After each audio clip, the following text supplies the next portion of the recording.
Hello, आप सभी कैसे हैं। आप सभी का मेरे यूट्यूब चैनल BHU एकेडमी में स्वागत है। आज हम लोग रीजनिंग से संबंधित महत्वपूर्ण प्रश्नों को देखेंगे। ये सारे प्रश्न होने वाले आगामी एग्जामों के लिए बेहद ही महत्वपूर्ण होने वाले हैं। तो चलिए आइए एक एक करके शुरू करते हैं। नीचे दिए गए विकल्पों में से संबंधित संख्या को चुनिए। दिया गया है जिस तरह 4 64 से संबंधित है उसी तरह बताना है 9 क्वेश्चन मार्क के स्थान पे क्या आएगा। ठीक है, जब भी देखिए ऐसा आपको प्रश्न मिले तो हमारा करने का अप्रोच क्या होता है, जो भी रेशियो की दो संख्याएं होती हैं, जैसे यहाँ पर रेशियो की दो संख्याएं 4 और 64 हैं, हम देखते हैं कि 4 और 64 एक दूसरे से कैसे संबंधित हैं, इनमें क्या लॉजिक लग रहा है। सेम लॉजिक सेम संबंध हम लोग 9 और क्वेश्चन मार्क में लगा करके अपना आंसर लाएंगे। ठीक है, तो सिंपली, और दूसरी बात हमेशा आप लोग याद रखिएगा इसमें कि जो छोटी संख्या होती है ना उससे बड़ी संख्या लाने का प्रयास किया जाता है। ठीक है, तो यहाँ पे देखिए 4 है और 64 है, तो सिंपली आपको दिख रहा है कि अगर 4 का हम लोग क्यूब कर दे, ध्यान से समझिएगा, 4 का अगर मैं क्यूब कर दूं तो क्या बन जाएगा, 64 आएगा। यानी पहली संख्या का क्यूब करने पे दूसरी संख्या बन रही है। तो सेम हम लोग इसमें 9 में कर लेते हैं। 9 का जब मैं क्यूब करूंगा तो कितना आ जाता है, 729 होता है। 729 ऑप्शन में दिया है क्या, नहीं दिया है। दुर्भाग्यवश ऑप्शन में 729 नहीं दिया है, यानी हम इस तरीके से इसको सॉल्व नहीं कर सकते हैं। ठीक है, चलिए कुछ और सोच लेते हैं। अगर हम लोग क्या करें, देखिए ऐसा नहीं है कि आंसर आपका गलत है, हमें वही तरीका अपनाना होता है जो पहले रेशियो वाले 2 अंक में लागू हो। सेम हम लोग 9 और क्वेश्चन मार्क में लगाने पर हमारा आंसर में वो आंसर आना चाहिए। ऐसा नहीं है कि हम बोल दें कि आंसर गलत है। ठीक है, अब कुछ और अप्रोच सोचते हैं। अगर 4 से हमको 64 लाना है तो हम एक काम कर दें, अगर 4 में क्या कर दें, अगर मैं 2 का मल्टीप्लाई कर दूंगा तो आप बोलेंगे 4 में सर 2 का मल्टीप्लाई करोगे तो 8 हो जाएगा। ठीक है, और पुनः मैं 8 का अगर स्क्वायर कर दूं तो कितना आ जाएगा, 64 बन जाएगा, यानी बिल्कुल बनेगा। मैंने क्या किया, पहली संख्या में 2 का मल्टीप्लाई करके उसका पहली संख्या में 2 का मल्टीप्लाई करके जो संख्या आ रही है उसका स्क्वायर करने पर दूसरी संख्या बन रही है। तो सेम हम लोग 9 में कर लेते हैं। 9 में क्या करेंगे, 2 का मल्टीप्लाई कर लेंगे, और जब 9 में मैं 2 का मल्टीप्लाई करूंगा तो कितना आ जाएगा, 18 आएगा, और 18 का मैं स्क्वायर कर दूंगा तो कितना आएगा, 324। यानी क्वेश्चन मार्क के स्थान पर आपका क्या आएगा, 324 आएगा, और 324 किस ऑप्शन में दिया गया है, तो ऑप्शन नंबर सी इसका राइट आंसर हो जाएगा। उम्मीद करते हैं कि आप लोग समझ पाए होंगे। चलिए अगले प्रश्न पे चलते हैं।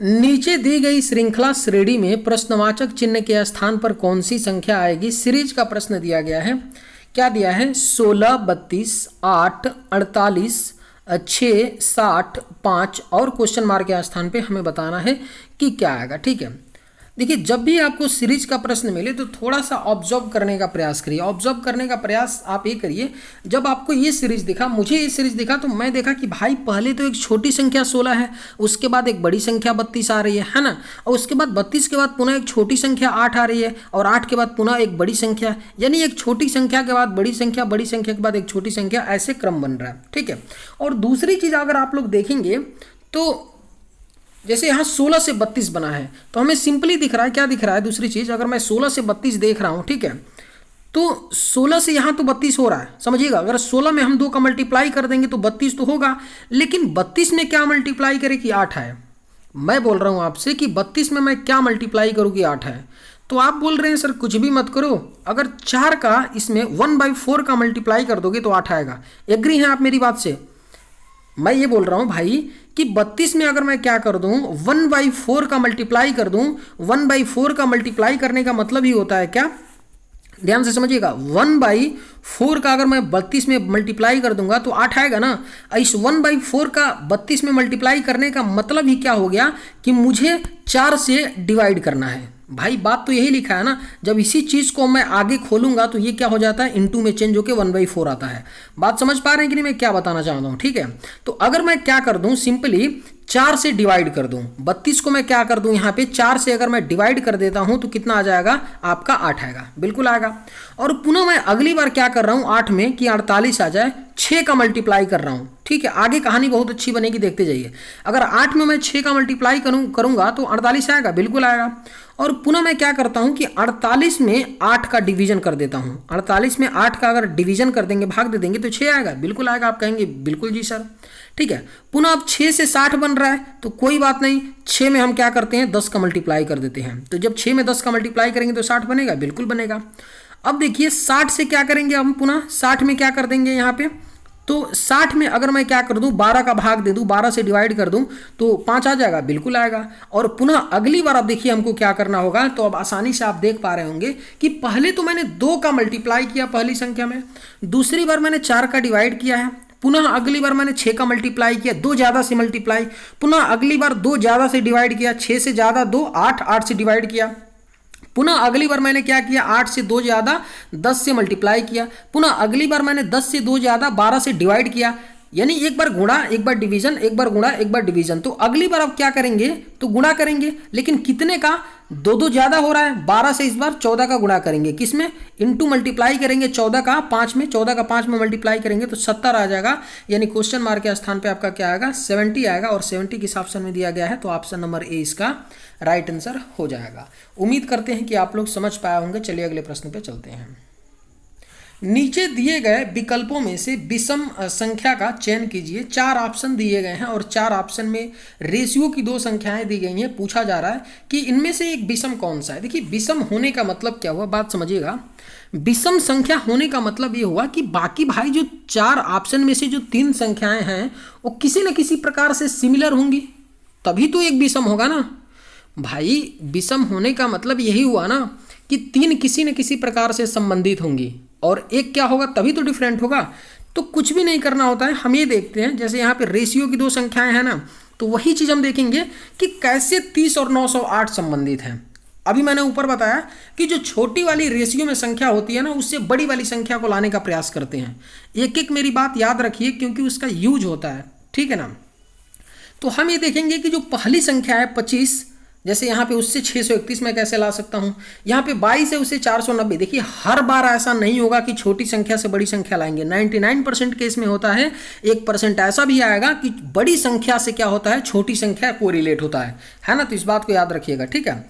इसी प्रकार 21 से 447 को देखेंगे कि कैसे रिलेट है। ओके, आप स्पष्ट देख पा रहे हैं। एक चीज मैं अगर आपसे बोलूं, जैसे मैंने देखा 30 को देखा और 908 को देखा, तो मुझे सिंपली दिख गया भाई कि ये जो 908 है ना 30 के स्क्वायर के आसपास है कि नहीं, एग्री हो कि नहीं। बिल्कुल कहोगे हाँ सर एग्री है, कोई बात नहीं। अगर मैं क्या कर दूं, 30 का स्क्वायर कर दूं, ध्यान से समझिएगा। मैंने कैसे सोचा, मैंने सोचा भाई 900 जो 8 है ना वो 30 के स्क्वायर के पास है, यानी 30 का स्क्वायर 900 होता है ना, उसी के आसपास बन रहा है। तो 30 का मैंने स्क्वायर कर दिया तो कितना आ गया, 900 आ गया। लेकिन यहाँ कितना दिया है, 908। तो कोई बात नहीं, अगर मैं इसमें 8 जोड़ दूंगा तो ये 908 बन जाएगा ना, ये 908 बन गया ना, बन गया 908, है ना। तो सेम देखते हैं, यहाँ पे देख लेते हैं दूसरे ऑप्शन में कैसे बन रहा है। अब देखिए यहाँ पे भी 25, पहला 25 और दूसरा 631। यहाँ पे भी मुझे सिंपली दिखा भाई जो 631 है ना 25 के स्क्वायर के पास है, 25 का स्क्वायर 625, एग्री, बिल्कुल। तो मैंने यहाँ भी क्या किया कि पहली संख्या 25 का मैं क्या कर रहा हूँ, स्क्वायर कर रहा हूँ, ध्यान से समझिए, ठीक है। 25 का जब मैंने स्क्वायर किया तो मुझे कितना मिल गया, 625 मिल गया, ठीक है। लेकिन भैया 625 तो यहाँ दिया नहीं है, 631 दिया। तो कोई बात नहीं गुरु, अगर मैं 6 इसमें जोड़ दूंगा तो क्या ये 631 बन जाएगा। तो आप लोग बोलेंगे हाँ सर बिल्कुल बन जाएगा। ये कितना बन जाएगा, 631 बन जाएगा। यानी कितना बनेगा, 631, 625 631, ठीक है। सी ऑप्शन में मैं गया तो यहाँ भी मुझे दिखा भाई कि जो पहली संख्या है ना 22, ये दूसरी संख्या जो है 490 है। तो हमें दिख रहा है कि 22 के स्क्वायर के आसपास है, 22 का स्क्वायर 484 होता है ना। तो यहाँ भी मैंने क्या किया कि पहली संख्या का स्क्वायर कर दिया, ध्यान से समझिए। 22 का स्क्वायर जब मैंने किया तो कितना आ गया, 484 आ गया। लेकिन यहाँ 490 दिया है तो कोई बात नहीं, मैं 6 जोड़ लेता हूँ। तो जब 484 में 6 जोड़ेंगे तो 490 देगा ना, बिल्कुल देगा। आप लोग बोलेंगे जी सर सही बोल रहे हो, ठीक है। यहाँ भी वही करते हैं, पहली संख्या का स्क्वायर करके देख लेते हैं कि पहली संख्या का स्क्वायर करने पे क्या बनता है। और देखिए 21 का जब मैं स्क्वायर कर दूंगा, यहाँ पे भी 21 का अगर जब मैं स्क्वायर करूंगा तो कितना आता है, 441 आता है। लेकिन यहाँ तो 447 दिया है, तो अगर मैं 6 ऐड कर दूंगा तो क्या 447 बन जाएगा ना। तो आप लोग बोलेंगे बिल्कुल सर बनेगा, बिल्कुल दौड़ते हुए बन जाएगा, ठीक है। तो ये कितना आ गया, 447। अब देखिए आप ध्यान से देखेंगे चारों ऑप्शन के सोल्यूशन को, तो हुआ क्या है कि ऑप्शन बी में, ऑप्शन सी में और ऑप्शन डी में पहली संख्या का स्क्वायर करके 6 जोड़ने पर दूसरी संख्या बन रही है। देखिए छो यहाँ बी में भी 6 मैं जोड़ा हूँ, सी में भी 6 जोड़ा हूँ और डी में भी 6 जोड़ा हूँ, लेकिन ऑप्शन ए में पहली संख्या का स्क्वायर करके 8 जोड़ा जा रहा है।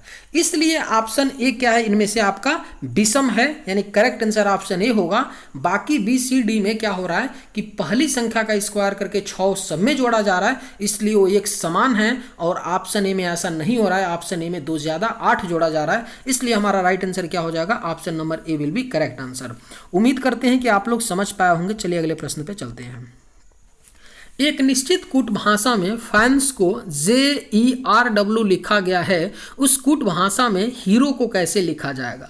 बेहद ही महत्वपूर्ण प्रश्न है, हर एग्जाम में आता है, रेलवे, SSC, स्टेट एग्जाम, इस टाइप का क्वेश्चन पूछा जाता है कि अल्फाबेट के पेयर को ही अल्फाबेट से कोड किया जाता है और पुनः कोई अल्फाबेट दे दिया जाता है पेयर और पूछा जाता है कि इसको कैसे लिखा जाएगा।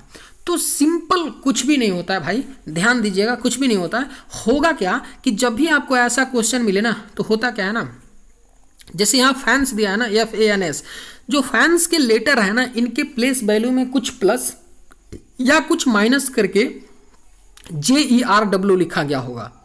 इस बात को आप लोग गांठ बांध लीजिए। लेकिन एक दूसरी बात आप लोग याद रखिएगा कि जरूरी नहीं है कि F पहले अक्षर के प्लेस वैल्यू F में कुछ ऐड करके जे ही लिखा गया होगा, ऐसा जरूरी नहीं है। ऐसा हो सकता है कि F को W से रिलेट किया गया हो और A को R से, N को E से, S को E से, या F को J से, A को E से, N को R से, S को W से, ठीक है, या F को किसी बीच वाली से। यानी इतना क्लियर है, समझिएगा, इतना क्लियर है कि फैंस के जो लेटर्स हैं इनके प्लेस वैल्यू में कुछ प्लस या माइनस करके JERW लिखा गया होगा। ये अलग बात है कि इनिशियल जे F से संबंधित होगा, A E से संबंधित होगा, ऐसा जरूरी नहीं है, किसी भी अक्षर से संबंधित हो सकता है।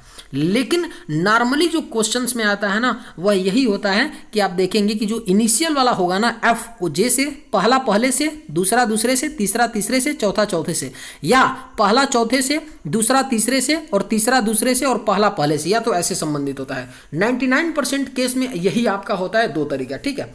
तो सिंपल आपको पता चल गया कैसे हो रहा है यहाँ पे। तो एक बार थोड़ा लिख मैं लेता हूँ आपको समझाने के लिए, बाकी तो इसको लिखने की जरूरत नहीं है, आप ओरली करके निकलिए, ठीक है। फैंस मैंने लिख दिया, ओके। इसके नीचे मैं क्या लिख दे रहा हूं कि JE और R और W, ठीक है। अगर मैं बोलूं F क्या कितने नंबर पे आता है, F का प्लेस वैल्यू कितना होता है, 6 होता है, 6 होता है ना। F के बाद कितना ऐड करेंगे तो ये आएगा FGHIJ, 4 ऐड कर रहे हैं ना F के प्लेस वैल्यू में। अगर मैं 4 ऐड कर दूं, समझ पा रहे होंगे, यानी F में +4 और आगे जाएंगे तो J लेटर आएगा, समझे कि नहीं, बिल्कुल। और ए के प्लेस वैल्यू में मैं कितना ऐड करूं, 4। अगर मैं +4 आगे चलूंगा, समझिएगा, अगर मैं +4 आगे चलूंगा, ए के बाद B C D E, तो E आएगा +4 में ऐड करने पे। उसी तरह N के प्लेस वैल्यू में मैं +4 यहां भी करूं, N का प्लेस वैल्यू 14, 14 में 4 ऐड करूंगा तो 18, 18 R का प्लेस वैल्यू। आप उंगली पे भी कर सकते हैं, NOPQR, +4, आप लेटर आगे गए N से तो आ रहा है ना। उसी तरह S में देखिए, S में अगर पुनः यहां मैं +4 कर दूं तो क्या होगा, STUVW, +4 करने पे W आ रहा है। यानी हुआ कुछ भी नहीं है, जो फैंस दिया है ना, इसके प्लेस वैल्यू में, फैंस के लेटर्स के प्लेस वैल्यू में +4 ऐड करके बढ़ा करके इसको कोड किया गया है। तो सिंपली हम लोग हीरो में लिखेंगे इसी तरह, और कोई तरीका तो है नहीं, सिंपली हम लोग ऐसे ही लिखेंगे। लेकिन ऐसे नहीं लिखेंगे, ऐसे नहीं लिखेंगे, लिख करके नहीं लिखेंगे। एग्जाम में करना है, मॉक देते वक्त करना है तो कुछ नहीं। 4 आपने देख लिया, पता चल गया, तो डायरेक्ट लिखिए। H का प्लेस वैल्यू कितना होता है, 8, 8 में 4 ज्यादा करेंगे, ऐड करेंगे 12, 12 किसका प्लेस वैल्यू होता है, 12 का। E का प्लेस वैल्यू कितना होता है, 5, 5 में 4 ऐड करेंगे 9, 9 किसका, I का प्लेस वैल्यू होता है। R का प्लेस वैल्यू 18, 18 में 5 ऐड करेंगे कितना आएगा, 18 में माफी चाहते हैं 4 ऐड करेंगे तो 22, 22 V का प्लेस वैल्यू होता है। O का प्लेस वैल्यू कितना होता है, तो आपका 15, 15 में 4 ऐड करेंगे तो 19, 19 किसका प्लेस वैल्यू होता है, तो यस का। यानी हीरो को LIVS के रूप में कोड किया जाएगा, और LIVS किस ऑप्शन में दिया गया है, तो ऑप्शन नंबर डी इसका राइट आंसर हो जाएगा। एग्जाम में ऐसे ही देख लीजिए, आपको पता चल गया, +4 करके निकल जाइए। चलिए अगले प्रश्न पे चलते हैं। नीचे दिए गए प्रश्न आकृति में लुप्त संख्या ज्ञात कीजिए। एक डायग्राम दिया गया है, इसमें संख्याएं हैं 4, 2, 18, 1, 7, 24, 5, 4 क्वेश्चन मार्क। ठीक है, तो हमको बताना है कि क्वेश्चन मार्क के स्थान पे कौन सी संख्या आएगी। देखिए ऐसा अगर प्रश्न आता है तो मैं बार बार आपको बोलता हूँ भाई कि या तो आप इसको रो में सॉल्व करेंगे या तो कॉलम में। रो का मतलब या तो इधर सॉल्व करेंगे, 4 2 18 को देखेंगे, एक साथ 24 को, 5 4 क्वेश्चन मार्क को, या कॉलम में। कॉलम मतलब आपका, कॉलम का मतलब क्या हो गया आपका, कॉलम का मतलब ये हो गया कि या तो आप लोग क्या करेंगे, ये रो हो गया और एक कॉलम। कॉलम का मतलब ये हुआ कि 4 1 5 को रिलेट करके देखेंगे, 2 7 4 को, 18 24 क्वेश्चन मार्क को, ये हुआ। लेकिन दूसरी बात मैं बोलता हूँ भाई कि जब भी आपको ऐसा क्वेश्चन मिले ना, तो जो बड़ी संख्या होती है ना, जो बड़ी संख्या होती है उधर हम सॉल्व करते हैं। तो देखिए ध्यान से इसमें देखने पे आपको बड़ी संख्या इधर मिल रही है ना, यानी 4 2 18 इधर रो में बड़ी संख्या मिल रही है कि नहीं? तो आप लोग बोलेंगे हाँ सर, मतलब रो के परिप्रेक्ष्य में बड़ी संख्या मिल रही है कि नहीं? बिल्कुल मिल रही है। तो अब हम क्या करेंगे, जो बाकी छोटी संख्याएं दो है ना, उनसे बड़ी संख्या लाने का प्रयास करेंगे। कहने का मतलब है कि 4 और 2 से हम देखेंगे कि 18 कैसे आ सकता है, 1 और 7 से हम देखते हैं कि 24 कैसे आ सकता है, उसी तरह 5 और 4 से हम क्वेश्चन मार्क के स्थान पे लगा करके लॉजिक को अपना आंसर लाते हैं। तो सिंपली अगर आप लोग ध्यान से देखेंगे 4 2 से 18 कैसे बन सकता है, अगर मैं जोड़ दूं इनको, अगर मैं जोड़ दूं तो बनेगा? नहीं बनेगा। 4 और 2 जोड़ूंगा तो 6 होगा, नहीं बन रहा है। लेकिन कोई बात नहीं भाई, 4 और मैंने 2 जोड़ा तो नहीं बना, मैंने 4 2 जोड़ा तो नहीं बना, 6 आ गया। अब मुझे 18 चाहिए यहाँ, तो मैं कुछ भी नहीं करता हूँ, अगर 3 का गुरु मल्टीप्लाई कर दूंगा तो 18 आएगा कि नहीं? आप लोग बोलेंगे जी सर कर दो, कोई बात नहीं, है ना। देखिए रीजनिंग में हम कुछ भी कर सकते हैं, रीजनिंग में हम कुछ भी कर सकते हैं, लेकिन एक शर्त ये होता है कि हम कुछ भी करेंगे तो सबके साथ करेंगे। बात समझ रहे हैं कि नहीं मेरी? ऐसा नहीं है कि आप एक के साथ कुछ भी करिए तो सबके साथ करिए, तब ठीक है, तब तक चलेगा, तब तक सही है ना। दूसरे में भी हम लोग क्या करते हैं कि 1 + 7 को ऐड कर लेते हैं। 1 + मैंने 7 को ऐड किया तो कितना आ गया? 7 1 8। लेकिन यहाँ भी भैया हमको 24 चाहिए, तो यहाँ भी कोई बात नहीं, 3 का मल्टीप्लाई मैं कर लेता हूँ। मैं यहाँ भी 3 का क्यों किया? क्योंकि भाई मैंने ऊपर किया था, ऊपर मैंने 6 की इज्जत लूटी थी 3 का मल्टीप्लाई करके, तो मैं 8 की भी इज्जत लूट सकता हूँ 3 का मल्टीप्लाई करके, कोई दिक्कत? नो दिक्कत। तो 24 आ गया। यानी मैं कर क्या रहा हूँ, हो क्या रहा है कि पहले और दूसरे संख्या का ऐड करके 3 का मल्टीप्लाई करने पे तीसरी संख्या बन रही है। तो सेम यही प्रक्रिया हम 5 और 4 में करेंगे, यानी 5 और 4 को जब मैं ऐड कर दूंगा तो कितना आ जाएगा? तो आप बोलेंगे सर 9 आएगा। और यहाँ भी हम इसका 3 से मल्टीप्लाई करके इज्जत लूट लेंगे तो कितना आएगा? 27 आएगा, 29 27। यानी कि हमारा क्वेश्चन मार्क के स्थान पे क्या आएगा? 27 आएगा, और 27 किस ऑप्शन में दिया गया है? तो ऑप्शन नंबर 20 का राइट आंसर हो जाएगा। उम्मीद करते हैं कि आप लोग समझ पाए होंगे। चलिए अगले प्रश्न पे चलते हैं।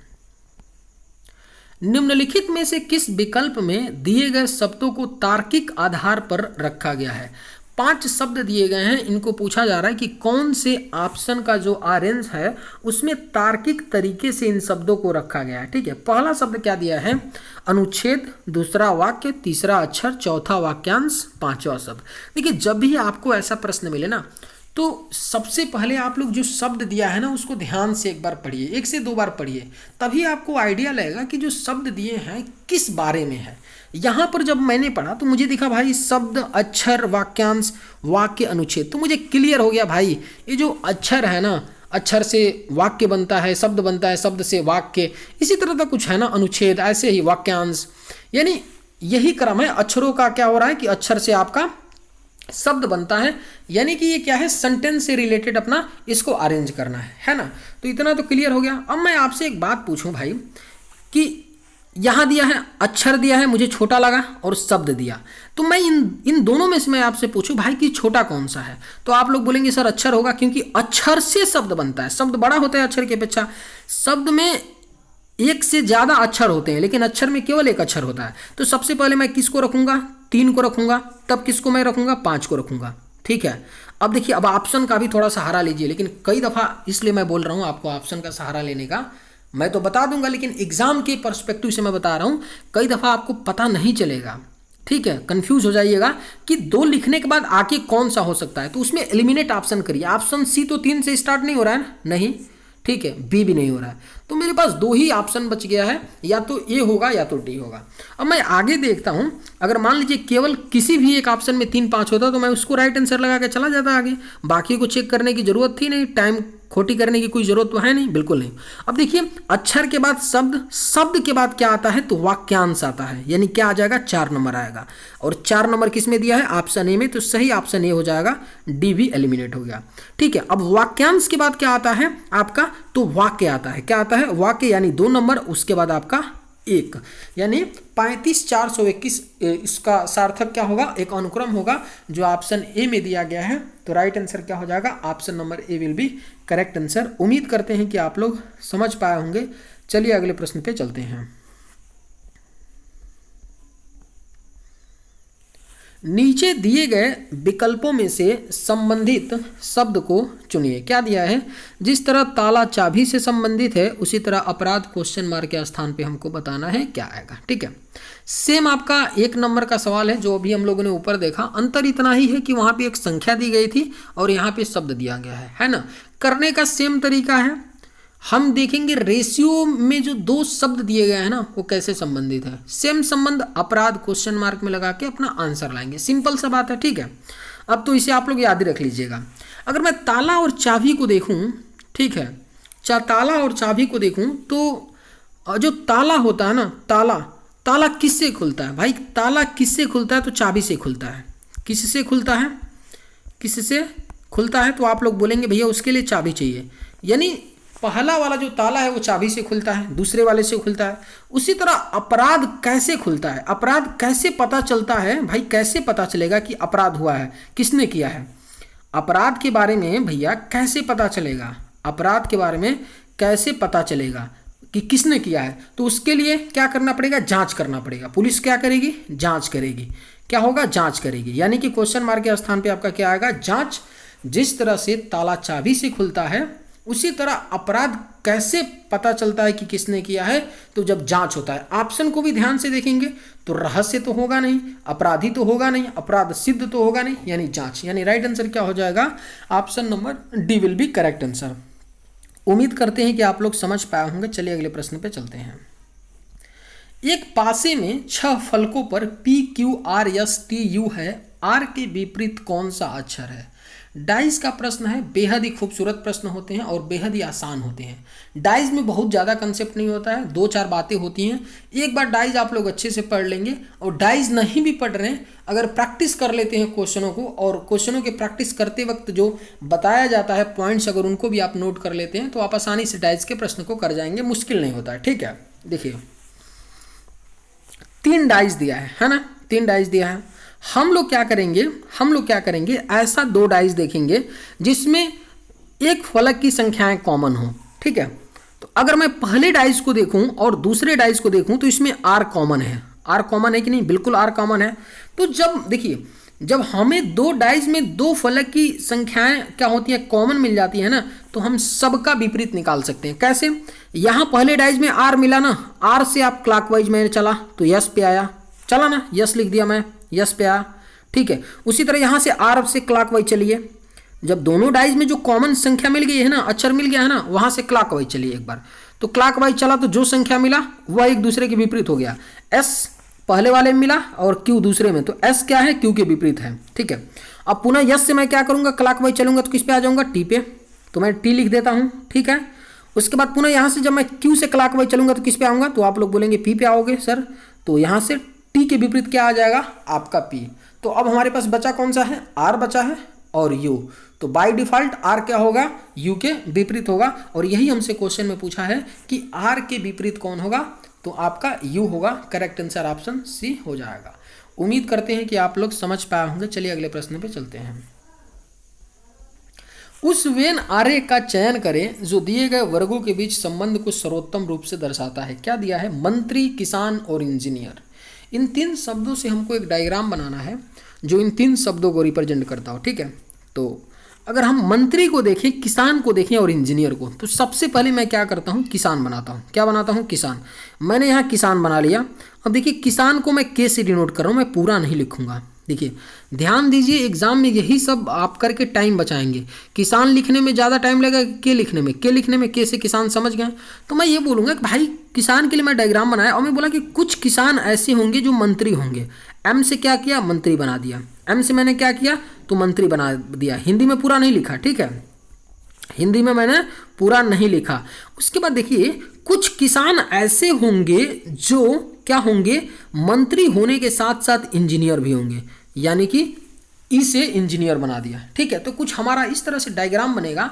देखिए कुछ किसान मंत्री हैं, है ना, और कुछ क्या है, मंत्री ऐसे होंगे जो इंजीनियर भी होंगे, और कुछ किसान ऐसे भी होंगे जो मंत्री और इंजीनियर साथ साथ होंगे। यानी कुछ इस तरह का डायग्राम बनेगा, और इस तरह का डायग्राम किस ऑप्शन में दिया गया है, तो ऑप्शन नंबर डी आपका राइट आंसर होगा। उम्मीद करते हैं कि आप लोग समझ पाए होंगे। चलिए अगले प्रश्न पे चलते हैं। निम्नलिखित संख्या अनुक्रम में ऐसे कितने दो हैं जिनके ठीक पहले न तो 3 है, ठीक बाद न ही 9 है। सिंपल सा प्रश्न है, कोई इसमें खास कोई बात नहीं है। खास बात इसलिए नहीं है ना कि जब भी आपको सीरीज दे दे, जैसे ये सीरीज आपको दिया है ना, अक्षरों का एक क्या है, सीरीज दिया है, और पूछ रहा है ना, जानते हैं क्या पूछ रहा है कि दो कितने इस आपके जो श्रृंखला अनुक्रम दिया गया इसमें कितने ऐसे दो हैं जिनके ठीक पहले 3 नहीं है और न ही ठीक बाद में 9 है। यानी दो हमको ऐसे देखना है जिसके बोला है कि ठीक पहले 3 ना हो, न तो 3 हो और न बाद में 9 हो। तो हम दो को ऐसा पकड़ते हैं जिसके पहले 3 ना हो, 9 ना हो, यही काउंट करना है। तो पहला 2 मुझे यहाँ मिला, यहाँ पे मिला, यहाँ पे पहला 2, जिसके पहले 5 है बाद में 4 है, तो एक तो ये हो गया, हुआ ना भाई। 2 के पहले 3 नहीं है ना, हमको 5 तो ले सकते हैं, केवल पहले 3 और बाद में 9 नहीं लेना है। पुनः यहाँ मुझे 2 दिखा, लेकिन इसके पहले प्रॉब्लम है कि 3 है, तो ये तो होगा नहीं। पुनः आगे मुझे 2 दिखा, इसके भी आगे क्या है, 3 है, ये भी नहीं हो सकता है। पुनः मुझे यहाँ भी 2 दिखा, लेकिन इसके भी पीछे क्या है, 9 है, ये भी नहीं ले सकते हैं। पुनः मुझे यहाँ 2 दिखा, यहाँ भी इसके पीछे क्या है, तो आपका 9 है, ये भी नहीं ले सकते हैं। लेकिन यहाँ पे देखिए, यहाँ पे 2 के पहले 9 है और बाद में 6 है, तो इसको भी ले सकते हैं क्योंकि 2 के पहले 9 हो सकता है, 6 भी हो सकता है। ठीक है, पुनः मैं यहाँ गया, 2 मैं काउंट कर चुका हूँ। पुनः मैं यहाँ गया तो यहाँ भी देखा 2 के पहले 4 और बाद में 5, यहाँ भी ले सकते हैं, है ना। और पुनः लास्ट में जब देखा तो 2 के पहले 1 और बाद में 3, ये भी ले सकते हैं क्योंकि बाद में 9 नहीं होना चाहिए, 2 हो सकता है। तो टोटल कितने हैं, 4 ऐसे हैं। राइट आंसर क्या हो जाएगा, ऑप्शन नंबर बी इसका करेक्ट आंसर हो जाएगा। उम्मीद करते हैं कि आप लोग समझ पाए होंगे। चलिए अगले प्रश्न पे चलते हैं। वरुण 13 किलोमीटर उत्तर की ओर चलता है, फिर 12 किलोमीटर पूर्व की ओर चला। देखिए डायरेक्शन का प्रश्न है, सिंपल सा प्रश्न होता है। सिंपल मैं इसलिए बोलता हूँ ना क्योंकि इसमें कुछ भी नहीं करना होता है, जैसे जैसे क्वेश्चन में बोले चलने के लिए वैसे चलिए, ठीक है। लेकिन आपको थोड़ी एक बेसिक बात पता होनी चाहिए। बेसिक बात यह है इसमें कि डायरेक्शन का थोड़ा ज्ञान होना चाहिए कि भाई ऊपर नॉर्थ होता है, उत्तर होता है ना, नीचे इसमें साउथ होता है, और इधर आपका ईस्ट होता है कि नहीं, बिल्कुल, और इधर आपका वेस्ट होता है, यही तो होता है ना। यानी ऊपर उत्तर, नीचे दक्षिण, इधर पूर्व, इधर पश्चिम, यही तो होता है। ठीक है, तो जैसे जैसे क्वेश्चन में बोला है ना चलने के लिए वरुण को, वैसे हम चलाएंगे, डायग्राम बनाएंगे और आंसर करेंगे, सिंपल सी बात। ठीक है, बोला है कि वरुण एक लड़का है, 13 किलोमीटर उत्तर की ओर चला। अब बताइए उत्तर किधर है, ऊपर है, तो इस वरुण को हम ऊपर चलाएंगे ना, समझ रहे हैं, तो बिल्कुल ऊपर चलाएंगे। ठीक है, कैसे, 13 किलोमीटर मैं इसको ऊपर ले चलता हूँ, कितना, 13 किलोमीटर, ध्यान से समझिएगा, 13 किलोमीटर मैं उत्तर ले गया, फिर 12 किलोमीटर ये पूर्व गया, माना नहीं लड़का, बदमाश लड़का है, 12 किलोमीटर क्या किया, ये पूरब भी गया। ठीक है, कितना, तो 12 किलोमीटर ये पूरब गया। पूरब इधर है ना, तो मैं इसलिए इसको इधर लेके जा रहा हूँ। ठीक है, फिर बोला और चला और दाएं मुड़ा और 13 किलोमीटर चला। अब यहाँ से दाएं मुड़ता है, दाएं मतलब यहाँ हो जाएगा, इसका दायां नीचे होगा। ठीक है, ध्यान दीजिएगा, दायां बायां के भी कंसेप्ट समझिएगा। नीचे 13 किलोमीटर चला, ठीक है, फिर यहाँ से दाएं मुड़ा और 12 किलोमीटर चला। अब देखिए यहाँ से जब दाएं मुड़ेगा तो इधर चलेगा, और 12 किलोमीटर मतलब यहाँ इतना ही चलेगा, क्योंकि ऊपर भी 12 ऊपर भी 12, तो यहाँ पे आ जाएगा इनिशियल पॉइंट पे, यहाँ पे। ठीक है, उसके बाद क्या बोल रहा है, 12 किलोमीटर चला, अंत में वह दक्षिण की ओर 15 किलोमीटर चला। अंत में यहाँ से दक्षिण चलता है, तो दक्षिण नीचे की तरफ है, 15 किलोमीटर चलता है। तो हमसे पूछ क्या रहा है, वह आरंभिक बिंदु से कितनी दूर है। भाई ये इनिशियल था, अब ये फाइनल है, ये फाइनल है और ये इनिशियल था। ठीक है, तो इनिशियल से फाइनल के बीच में दूरी यही तो है ना, 15 किलोमीटर। यानी राइट आंसर क्या होगा, ऑप्शन नंबर डी आपका करेक्ट आंसर हो जाएगा। चलिए अगले प्रश्न पे चलते हैं। यदि प्लस का अर्थ भग्गे, माइनस का अर्थ गुणे, गुणे का अर्थ माइनस है तो भग्गे का अर्थ प्लस है तो इस इक्वेशन का मान बताना है। 16 भग्गे 8 -4 + 2 × 4। देखिए एसएससी पूछती है। एसएससी की एक क्या है खूबसूरती है कि एसएससी में रीजनिंग आसान पूछा जाता है। प्री की मैं बात कर रहा हूँ, सीजीएल हो, एमटीएस हो, सीएचएसएल हो, चाहे कोई एग्जाम हो, एसएससी का रीजनिंग आसान पूछी जाती है और इस टाइप का एक आता है रीजनिंग का प्रश्न एसएससी में, ठीक है। इसलिए इस तरह के प्रश्नों को रखा गया है। सिंपल क्वेश्चन में बोल के आ रहा ना कि जो यहाँ प्लस है ना इस इक्वेशन में, इसका मतलब एक्चुअल में प्लस नहीं है। बोला है कि यदि प्लस का अर्थ भग्य, यानी प्लस का मतलब क्या है, भग्य है, तो जहां जहां इक्वेशन में प्लस होगा ना वहां भग्य लगाएंगे, ठीक है। माइनस का अर्थ क्या बोल रहा है कि गुणा है, तो जहां जहां इक्वेशन में माइनस होगा गुणा लगाएंगे, ठीक है। गुणे का अर्थ बोल रहा है कि माइनस है, यानी जहां गुणा साइन है वहां माइनस लगाएंगे। सिंपली इसको सॉल्व करेंगे, हमारा आंसर आएगा, ठीक है। कर लेते हैं। क्या बोला है, प्लस का अर्थ भग्य, तो प्लस की जगह मैंने डिवीजन लगा दिया। माइनस का अर्थ गुणा, माइनस की जगह मैंने गुणा लगा दिया यहाँ पे, ठीक है। और गुणे का अर्थ क्या है, माइनस, गुणे की जगह मैंने माइनस लगा दिया। और क्या बोल रहा है, भग्य का अर्थ प्लस, तो भग्य की जगह प्लस। सॉल्व कर लेते हैं। 16 प्लस 8 गुणे 4 भग्य 2 माइनस 4, ठीक है। सॉल्व कर लेते हैं। तो 16 प्लस, ये देखिए 2 से 4 2 बार में कट जाएगा, है ना। और जब 8 का 2 में गुणा करेंगे तो कितना, 16 माइनस 4, 16 माइनस 4 हो जाएगा, ठीक है। बराबर कितना आ जाएगा, 16 16 32 आएगा, और 32 माइनस 4 कर देंगे तो कितना आएगा, 28। यानी राइट आंसर क्या हो जाएगा, ऑप्शन नंबर सी इसका करेक्ट आंसर हो जाएगा। अब देखिए आपको थोड़ा से यहाँ समझ में नहीं आया होगा शायद कि भाई मैंने पहले डिवीजन क्यों किया, पहले मैं गुणा भी कर लिया होता या पहले मैं जोड़ लिया होता इस इक्वेशन में। तो देखिए एक रूल होता है मैथमेटिक में, एक रूल होता है भाई कि कोई भी इक्वेशन अगर आपको दिया है तो सबसे पहले आप भाग करेंगे, उसके बाद आप गुणा करिएगा, उसके बाद जोड़िएगा, लास्ट में घटाइएगा, ठीक है। इसी क्रम को आपको फॉलो करना होता है। ऐसा अगर आप नहीं करते हैं तो सवाल आपका आंसर गलत आएगा, ठीक है ना। तो याद रखिएगा, पहले आप डिवीजन करेंगे, उसके बाद मल्टीप्लीकेशन, उसके बाद एडिशन, उसके बाद लास्ट में सब्सट्रैक्शन। चलिए अगले प्रश्न पे चलते हैं। वेन आरेख में निम्न में से कौन सी संख्या केवल लंबे और गोरे को दर्शाती है। डायग्राम दिया है और पूछा जा रहा है कि कौन सी ऐसी संख्या है जो केवल लंबे और गोरों को दर्शाती है। कोई बात नहीं, देखिए ये बोल रहे हैं ना कि जो वर्ग है ना, ये क्या है, वह हेतिस को दर्शाता है। जो आपका त्रिभुज है फेयर यानी गोरे को दर्शाता है, ठीक है। और आयत शॉर्ट को, छोटे को दर्शाता है, और सर्कल टाल लंबे को। तो पहले मैं लिख लेता हूं कौन किसको दर्शाता है। आपका त्रिभुज किसको, गोरे को, ठीक है। उसके बाद आपका सर्कल किसको, तो ये टाल लंबा को, ठीक है। उसके बाद आपका आयत किसको, तो छोटे को, शॉर्ट मीन्स छोटे, ठीक है। और आपका कौन सा बचा, तो वर्ग, वर्ग किसको, वैथिट्स को, यानी WHEATISH, ठीक है। इसको डिनोट करता है। अब देखिए हमसे पूछ क्या रहा है। अब एक बात, थोड़ा छोटा सा बात समझिएगा मैं क्या बोल रहा हूँ। जैसे अगर मैं इस त्रिभुज की बात करूँ ना, ध्यान से समझिएगा, छोटी सी बात, आप सबको पता होना चाहिए, आपको पता भी होगा, ठीक है, फिर भी मैं बता रहा हूँ, ओके। जैसे ये त्रिभुज है ना, ये त्रिभुज के अंदर जितनी संख्याएं हैं ना, ये सभी गोरे को डिनोट करती हैं, ठीक है। ध्यान से समझिए, जैसे 20 है, 7 है, 15 है, 8 है, सबको गोरे को डिनोट करते हैं सारी संख्याएं। लेकिन एक चीज ध्यान से देखेंगे तो 20 ऐसी संख्या है जो केवल त्रिभुज में है, तो हम बोलेंगे 20 क्या है, केवल गोरे हैं। 20 क्या है, केवल गोरे लोग हैं। अगर मैं 7 को देखा ध्यान से तो मुझे दिखा भाई 7 ऐसा है ना, गोरा तो है लेकिन ये सर्कल में भी आ रहा है ना सर्कल में, तो गोरे के साथ साथ ये क्या होगा, आपका लंबा भी होगा। सर्कल क्या है, लंबे को डिनोट करता है। तो अब समझ पाए होंगे, जैसे 15 है तो 15 आपका वर्ग में भी आ रहा है और त्रिभुज में भी आ रहा है और आपका वर्ग में, उसमें भी सर्कल में भी आ रहा है, ठीक है। तो ये क्या करेगा, ये तीनों को डिनोट करेगा, सिंपल सी बात है। अब हमसे पूछा क्या है, मुद्दे की बात देखते हैं कि पूछा है कि कौन सी संख्या केवल लंबे और गोरे, यानी लंबा और उसको गोरा होना चाहिए। तो गोरे के लिए उसको त्रिभुज में होना चाहिए और लंबे के लिए उसको किस में होना चाहिए, तो सर्कल में। तो ऐसी संख्या देखिए जो सर्कल और त्रिभुज में केवल है, तो केवल ऐसा 7 है संख्या जो सर्कल और त्रिभुज में है। तो करेक्ट आंसर क्या हो जाएगा, ऑप्शन ए हो जाएगा। यानी 7 ऐसी संख्या है जो केवल लंबे और गोरे को दर्शाती है। तो करेक्ट आंसर क्या होगा, option number A will be right answer. उम्मीद करते हैं कि आप लोग समझ पाए होंगे। चलिए अगले प्रश्न पे चलते हैं। निम्नलिखित विकल्पों में से कौन सा विकल्प दी गई आकृति को उत्तमता से पूरा करेगा। देखिए क्वेश्चन दिया गया है कि ये डायग्राम जो दिया गया है ना, इस डायग्राम में ये जो खाली स्थान है इसमें कौन सा ऑप्शन का आकृति अगर हम यहाँ रखेंगे ना तो ये डायग्राम पूरा फुलफिल होगा, ठीक है। जब भी आपको ऐसा प्रश्न मिले ना तो आप एक चीज़ देखिए, मैंने ये देखा कि भाई इधर का जो है आपका और इधर का एक जैसा है कि नहीं, बिल्कुल है। तो मैं बोल रहा हूँ भाई इधर जैसी आकृति है वैसा इधर आकृति होगा, तभी तो एक सॉलिड आकृति बनेगी ना, बात समझ रहे हैं। तो हमेशा देख लिया करिएगा कि जो दिया है दो अपोजिट का वो कैसा है, सेम सेम है क्या, तो सेम सेम इधर भी होगा।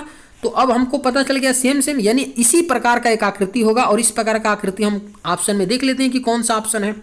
अगर मैं ये ऑप्शन को देखूं तो ए में ही मिल रहा है, बिल्कुल मिल रहा है भाई, मिल रहा है कि नहीं, बिल्कुल मिल रहा है। आप लोग बोलेंगे देखिए ए वाला ऐसे हो गया, ठीक है, ए ऐसे हो गया और फिर ए ऐसे हो गया, बिल्कुल मिल रहा है ऑप्शन ए में। और बी में क्यों नहीं मिल रहा है, देखिए बी में क्यों नहीं मिल रहा है, क्योंकि यहाँ कट लगाया है यहाँ पे, तो बी नहीं होगा। सी में भी क्या है, कट है, डी में भी कट है, तो ये भी नहीं हो सकता है। यानी केवल हमारा राइट आंसर क्या हो जाएगा, option number A will be correct answer. आप इसको फिट करके यहाँ बैठा करके देखेंगे तो बिल्कुल इसी के जैसा बनेगा। उम्मीद करते हैं कि आप लोग समझ पाए होंगे। चलिए अगले प्रश्न पे चलते हैं। कथन दिया गया है सभी चांदी सोना है, कोई सोना प्लैटिनम नहीं है। निष्कर्ष दिया है कुछ सोना चांदी है, कुछ चांदी प्लैटिनम है। सिलॉक्स का प्रश्न है। सिलॉक्स रीजनिंग में अपने आप में मतलब बहुत ही महत्वपूर्ण टॉपिक होता है। सिलॉक्स ऐसा टॉपिक है कि 1 से 2 प्रश्न पूछे ही जाते हैं, आपके एसएससी हो, रेलवे एग्जाम हो या स्टेट एग्जाम हो, तो इसलिए बेहद ही महत्वपूर्ण टॉपिक सिलॉक्स का हो जाता है। अप्रोच क्या होता है करने का, सिंपली जो कथन दिया गया होता है ना, देखिए ये बोलता है ना, कथन जो दिया गया होता है ना, कथन से हम एक डायग्राम बनाते हैं, ठीक है। और सिंपली क्वेश्चन क्या बोल रहा है कि बात समझिएगा, मान लीजिए अगर आप लोग नए होंगे जिन्होंने सिलॉक्स का प्रश्न नहीं किया होगा तो थोड़ी बात समझिएगा। ये बोल रहा है कि मैं कथन बोल रहा हूँ, मैं जैसे 2 बातें बोल रहा है, ठीक है। तो बोल रहा है कि 2 बातें जब मैं बोल दिया कि सभी चांदी सोना है, कोई सोना प्लैटिनम नहीं है, तो 2 बातें जब मैंने बोली है, 2 वाक्य बोला है, इससे तुम निष्कर्ष क्या निकाल सकते हो। तो निष्कर्ष भी 2 लिख दिए हैं और यही पूछ रहे हैं। तो ऑप्शन में बोलेगा कि निष्कर्ष 1 और 2 में से कोई भी कथनों को अनुसार नहीं है। यानी मैं बोल रहा हूँ भाई निष्कर्ष दोनों में से कोनो नहीं निकलेगा, ठीक है। फिर मैं बोल रहा हूँ कि नहीं केवल निष्कर्ष 2 के कथनों के अनुसार है, यानी कि केवल जो निष्कर्ष दूसरा है ना वह कथन के अनुसार हम निकाल सकते हैं, बोल सकते हैं कि इट इज़ ट्रू, ठीक है। तो इसी तरह सी में दिया है, तो हमको यही डिसाइड करना होता है कि कौन सा आपका निष्कर्ष राइट है कथन के आधार पे। सिंपल अप्रोच करने का, हम लोग कथन के आधार पे डायग्राम बनाते हैं, उसी डायग्राम के आधार पे निष्कर्ष देखते हैं कि कौन सा निकाल सकते हैं, ठीक है। तो यहाँ देखिए पहला कथन में दिया क्या है, सभी चांदी सोना है, जितने भी चांदी हैं, ठीक है, आपका क्या है, सोना है। तो मैं चांदी को क्या करता हूँ ना, सी से डिनोट करता हूँ, आप लोग भी यही करिए, सी से चांदी मैं बनाता हूँ। सभी चांदी क्या है, सोना है, सोना गोल्ड, गोल्ड को मैं क्या करता हूँ, जी से डिनोट करता हूँ। क्योंकि आप लोग चांदी सोना मत लिखा कीजिएगा, ठीक है ना, एग्जाम में बिल्कुल नहीं, जितना कम लिखेंगे उतना टाइम बचेगा। आगे बोला है कोई सोना जो है प्लैटिनम नहीं है, जो कोई भी जो गोल्ड है ना वो आपका प्लैटिनम नहीं है। तो प्लैटिनम को मैं पी से यहाँ पे, यानी गोल्ड और प्लैटिनम में कोई भी संबंध नहीं है, ठीक है।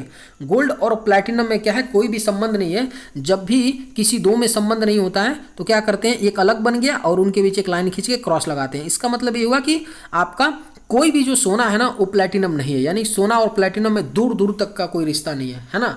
अब ये डायग्राम मैंने बना लिया, अब इसी के आधार पर निष्कर्ष देखते हैं। पहला बोला है कि कुछ सोना चांदी है, कुछ जो सोना है ना वो चांदी है, बिल्कुल सही बोल रहा है। जब भाई सभी चांदी सोना है, समझिएगा, जब सभी चांदी सोना है तो कुछ सोना ऐसा भी तो होगा भाई जो चांदी होगा ना, तो पहला सही बोल रहा है, ठीक है। दूसरा क्या बोला है, कुछ चांदी जो है प्लैटिनम है। भाई कुछ चांदी प्लैटिनम कैसे हो सकता है, जब ये गोल्ड जो आपका सोना वाला जो सर्कल है इसके अंदर ना चांदी है, तो जब ये बड़ा वाला सर्कल ही संबंधित नहीं है आपका प्लैटिनम से, तो बीच अंदर वाला कैसे जा सकता है। बाहर वाला गोल्ड कहेगा हम जाने नहीं देंगे तुमको अंदर, यही बैरियर लगा दिया ना, तो ये तो इसके अंदर है ना। चांदी तो गोल्ड के अंदर है, सोने के अंदर है, तो कैसे संबंधित हो सकता है, यानी दूसरा गलत है। तो करेक्ट आंसर क्या होगा, केवल निष्कर्ष 1 कथनों के अनुसार है, यानी ऑप्शन डी आपका सही हो जाएगा। उम्मीद करते हैं कि आप लोग समझ पाए होंगे। चलिए आज के वीडियो में बस इतना ही। अगर आप लोगों को ये वीडियो पसंद आए तो एक लाइक ज़रूर कीजिएगा। थैंक्स।